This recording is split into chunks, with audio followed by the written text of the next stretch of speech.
And now, a Buddy Check 13 reminder with News 13's Amy Hoyt.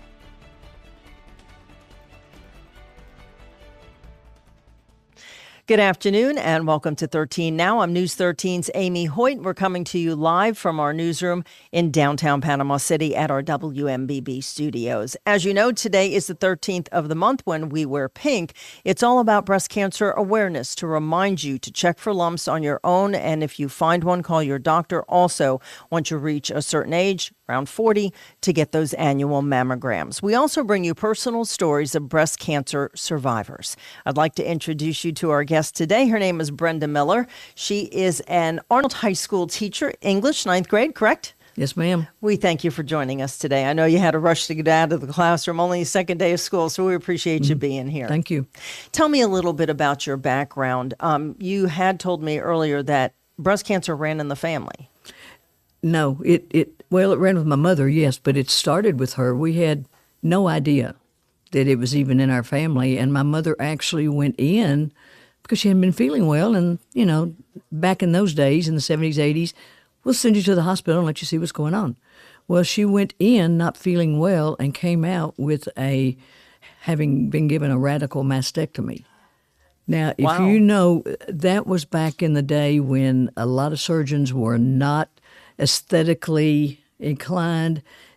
My mother was maimed, I hate to say it, but they found something that they thought was a little suspicious, so they just removed it, but she did not have to have chemo or anything like that. And How old was she when she was diagnosed? let's see, that was 72.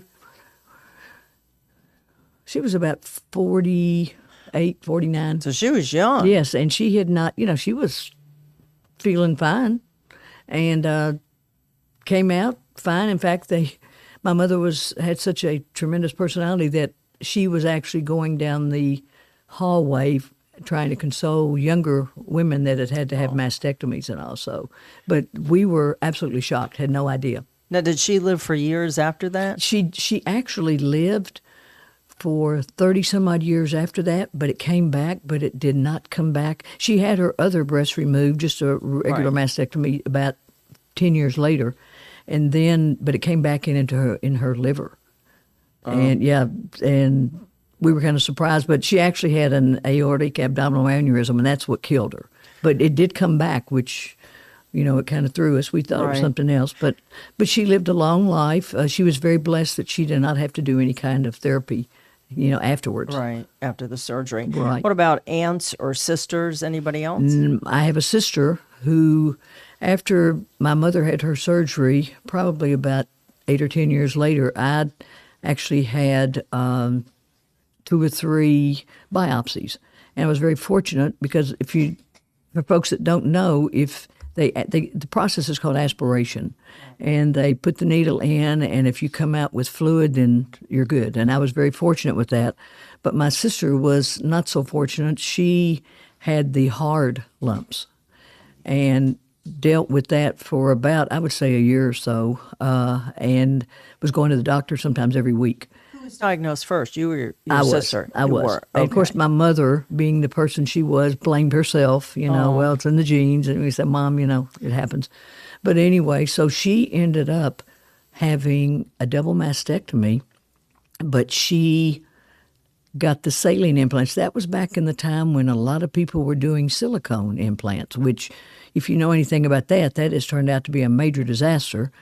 And my sister is a registered nurse and did much research. And in fact, I kidded her, she had the implants and she had a blowout. Had a very small pin-size hole in one of the implants, and I mean pain.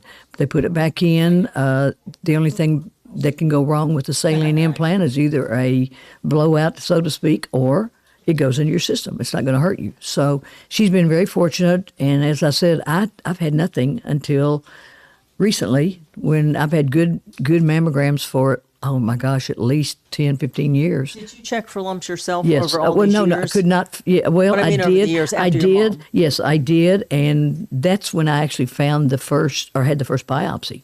I encourage you, check yourself. That's the first thing, and then get regular mammograms. And you did. I did all of that since my mother did have the breast cancer. when I went this year, I've been in Panama City 11 years, or 12 years. I've had fantastic mammograms, nothing wrong. So they found something. They found something actually very small, which I'm very fortunate, less than a pencil eraser size. And they did a biopsy, and it came back invasive ductal carcinoma. I will never forget those 3 words.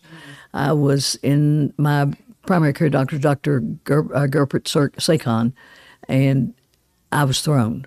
I am not going to lie to you. I'm a strong person, but I was not expecting that. And she right away set up an appointment with Dr. Richard Wilson, who is a surgeon in town.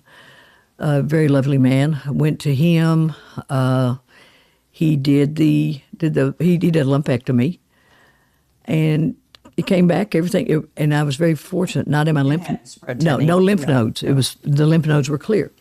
So. And this is a year ago. This was in February. This year. Yes, ma'am. This year. In February, and he was very pleased, and I was too, that they came back okay. But where they did the biopsy, there's a tunnel there between where he cut it and where he did the incision, and he was very concerned that some cells might still be in there. So, not something I wanted to hear, but he wanted me to do 20 radiation treatments. I actually went to Dr. Stokes over at the radiation clinic. That's who I was referred to. Very nice people over there. Lord knows, if you go to some place like that, you've got to have nice people because you're already upset anyway about having to be there. So you did all your treatment in Bay County? I did. Yes, I did. And but he wants me to take. There's a pill that is an estrogen blocker, and so I'm supposed to be on one for 5 years, and then supposedly to be okay. I'm very blessed. I'm not going to tell you that it didn't upset me, because I think anyone would be upset when you hear the word cancer. But I'm very blessed. I'm healthy. I teach school. I teach little hooligans, if you will, and I'm just happy to be there. I love them.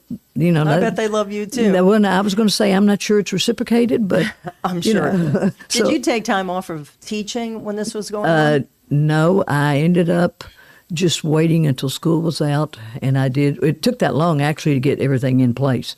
And I did the 20 radiation treatments after school was out. I will tell anybody that has to do any type of radiation, it's very tiring on your body, because I feel like I spent my summer just being very tired. I am getting back to my energy now, but it was a very tiring summer for me. But again, I'm blessed. But you didn't have to do chemo? No, ma'am. Did you ever consider the mastectomy? Some women go ahead and just remove the breast. No. I felt like since it was so small, like I said, smaller than a pencil eraser, and realizing I know my mother had whatever, but no, that was not even an option right now. Now, you must have been obviously younger girl when your mother was diagnosed and went through all of that. Did it play on your mind that now I have to keep an eye on this? Yes, it did. You know, after she had it, of course, she was just so concerned that we might get it, and it did. And I would do regular self-exams, and when I found that lump, it threw me. Again, we lived. Years had gone by. Yes, but we lived, maybe 10, 15. We went to Gatlinburg that weekend, and so I had a whole week to dread it. And so mentally, it kind of took a toll on me, but I had 2 or 3 biopsies. I was very fortunate, again, that they were fluid-filled. And as I said, my sister didn't fare so well, but she's fine. She did that rather than have to. And it's interesting, about maybe 3 years ago, she actually contacted the hospital back in Kentucky where we lived, and they pulled the microfiche, where they keep all these different reports. And she did have some precancerous cells, so she did make the right decision to do that. Right. When you were going through it, did you have a support, friends or family members that were able to help you? Yes. That's very important. And one of your former folks that you've talked to, Sharon Gilson, wonderful lady, her. In fact, I have to tell a story on Sharon. She's a cheerleader coach at Arnold, and I'm going to tell you, those cheerleaders walk the line with her. And I contacted her the day that I finished my last radiation treatment, and she contacted me about 2 minutes later. She had been working with her cheerleaders, and she sent me a text, and they all said, "Congratulations." So, you don't think little things like that mean a lot, but when you're in certain situations, that means a lot. And of course, my family, my sister, our friend that we're helping to raise her child. So yeah, a lot of support, and honestly, God was my strength. Now you got a bubbly personality, right? Positive attitude. I've probably been called other things besides bubbly, but yes, Me ma'am. too.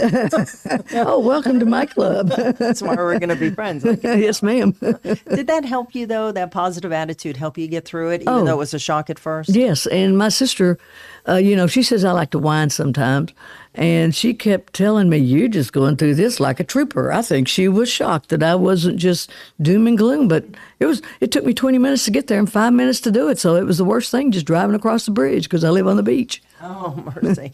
Now, do you give advice? Do you help others, offer support to other breast cancer patients? Honestly, I have not been put in that situation, but yours is yes. recent. But if I were, I would say, like I said, self-exams, and you've got to do mammograms. And I even heard on the news the other day, I think they're going to start recommending mammograms earlier.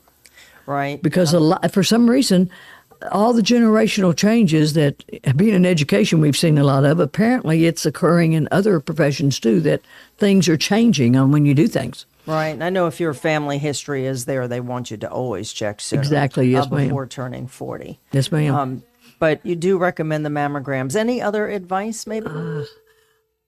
Just like I said, make sure that you self-examine yourself, because you just, even if it's not in your family, you never know when, I'm convinced there's environmental issues in addition to genetics, whatever, that causes these things, but you just got to be proactive. That's the main thing. You have to take care of Yes, yourself, ma'am. your Yes, own ma'am. health. I know they say 1 in 8 women will get breast cancer, Right. but it does seem more than that sometimes, doesn't it? And like I said, for some reason, the generations coming up, they want to start mammograms earlier. Now, you said you were taking a pill. How long is that for? That's supposed to be for 5 years. And You take it once a day for 5 years. And after that, I will say this, I will have to have regular mammograms. I would say probably every 6 months to kind of keep a check to make sure. And I was told and I wasn't happy about going on the pill, I'm not going to lie to you. that's to keep it from spreading cancer. Well, if I take the pill, it will, the chance for it to go into my left breast is 10%, but if I take the pill, it cuts it to 5%. And I'm not going to lie to you, at the time, I thought, well, that's not such big odds. I'll just take my chances. But no, that's not an option. But for 5 years, though. So you discussed this, I gather, with your doctor and, Yes. Oh, and yes. nurses and everyone. Yes. Oh, yes. Yes. It, and my sister's a registered nurse. Oh, so that's helpful. Yeah. And, well, yes, she reads everything. And so, I'm having some issues with this particular pill, well, I'll just talk to the doctor and say, let me try something else, because everybody's body reacts differently to different medications. But since you didn't have the chemo, there was no hair loss or No, vomiting ma'am. or any of that stuff. No, ma'am. No, ma'am. How is the radiation? Does that make you feel like you've been like sunburned? Well, oh yeah, I had to get some special cream too, because there was a burn, and it was under my arms too, under my arm and mainly under my breast. Now it's still peeling off now, but as far as when it hurt, it didn't hurt at all. And as I said, I met some very nice people. They're just a good place if you have to have something like that. But now it's all healed up. That was the easiest thing to go through. I'll take that over chemo any day of the week. Right. For those who may not know, radiation. There's you ringing the bell. Was on your last one. Yep. Yes, that's my last one. When they asked me if I wanted to ring the bell, I thought, oh, gosh, that's so cheesy. Why do I even want to do that? That is so cheesy. Well, I got to tell you, the cheesy turned out real nicely when I rang the bell. It felt so good to know. And what was even nicer is when I walked out of that room out into the lobby, there were people out there that are going through that, and they're clapping for you. Sure. It's a very uplifting feeling. Yeah, it's symbolic. It is. Of a positive time that's now come to your life. It is. All right, where do you go from here now? So you said you have to have a mammogram every 6 months? Probably a mammogram every 6 months. I don't anticipate, once I can get, as I said, once I get the medication I'm taking regulated where I can take it, I'm assuming mammograms probably every 6 months, just keeping a watch on me and make sure that it's not showing up anywhere else. The doctor was pretty optimistic, except for the little tunnel, like I said, that he couldn't tell if they traveled somewhere else. So I just have to trust them. Do you check for lumps now? I do, but I will tell you this, I have very, very dense breast tissue. And It's hard so to feel. consequently, I wouldn't feel it probably if it was there. It pains me to say this, but I was quite a bit younger and quite a bit thinner when I was able to feel those things before. It doesn't happen anymore like that. Right, makes it harder. Yes, ma'am. All the more Yes, important ma'am. reason to get the mammogram. Exactly. And any final advice from the school teacher and the breast cancer survivor? Just take care of yourself. I mean, honestly, you yourself are the best person to know whether you find a lump, whatever you need to do. Don't put it off, because nowadays it's very treatable. Well, we appreciate you coming in and sharing your story and thank having you. an impact on other folks who may find themselves in, I in appreciate that that. circumstance. I appreciate that very much, and thank you so much for having me. Miss Brenda Miller, thank you for coming out and seeing us and sharing your story. We appreciate it. Thank you. And she gave us the best advice. Check for lumps yourself and get those mammograms. Thank you for watching. We'll see you next month.